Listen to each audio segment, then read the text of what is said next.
जी, अस्सलाम वालेकुम। मैं हूँ आपका दोस्त एडवोकेट सुब्बतुल्लाह जुनेजो। अच्छा, आज की वीडियो आप बड़ी तसल्ली से सुनिएगा क्योंकि ये थोड़ी-सी डिटेल होने वाली है।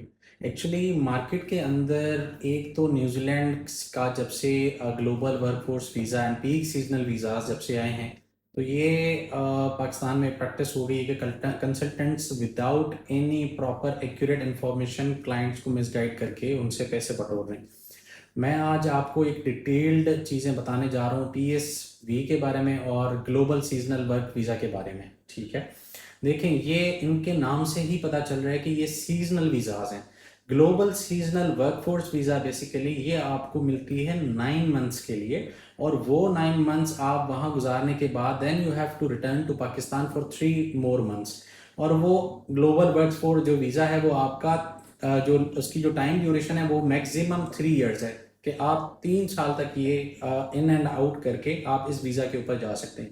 रही बात पीक सीजनल वर्क वीज़ा की, तो उसमें आपको जो सीज़न के लिए काम मिलता है वो तकरीबन 7 मंथ्स के लिए होता है। अब मैं एक डिटेल जो है वो लिस्ट ऑफ ऑक्यूपेशंस हैं जो नेशनल ऑक्यूपेशन लिस्ट में जो कि एलिजिबल हैं, सिर्फ वही ऑक्यूपेशंस जिसकी बेसिस के ऊपर आपके पीक सीजनल वीज़ाज या ग्लोबल वर्कफोर्स सीजनल वीज़ाज आपके लगते हैं, उसके अलावा कोई और इस कैटेगरी के अंदर फॉल नहीं करता। तो प्लीज़ बराए मेहरबानी अपनी रिसर्च किया करें, और इस रिसर्च करने के बाद ही आप किसी कंसल्टेंट से आप जो है वो अपना केस प्रोसीड करें।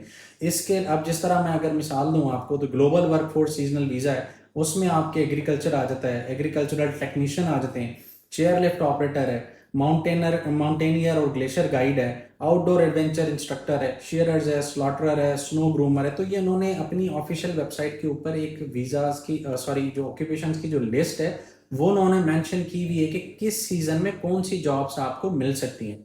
तो आप काइंडली अपनी सीवी के मुताबिक और उस लिस्ट के मुताबिक देखें कि आपकी क्राइटेरिया कहाँ फॉल करती है, तो उसके बाद आप इन चीज़ों के ऊपर अपने केस को अपना स्टार्ट करें। अगर हम बात करें अभी पीक सीजनल वीज़ा की, तो इसमें आपके फॉरेस्ट्री वर्कर आ जाते हैं, डेयरी फार्म के जो कैटल वर्कर्स हैं, उसके बाद आपके मीट बोनर एंड स्लाइसर हैं, मीट प्रोसेस वर्कर आ जाते हैं आपके, और ये वूल हैंडलर। अब ये लिस्ट मैं आपके साथ ये डिस्क्रिप्शन में भी शेयर कर दूंगा।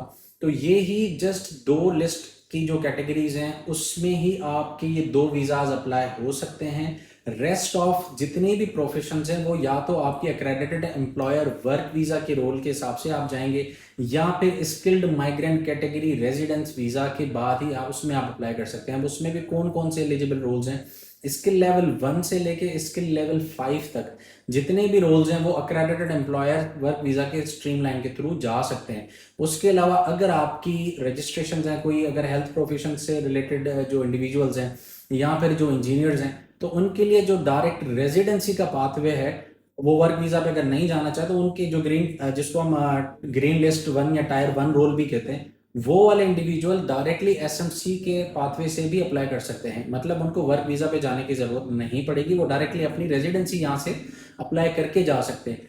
तो मेरा काम है आपको एक्यूरेट गाइडेड इन्फॉर्मेशन देना।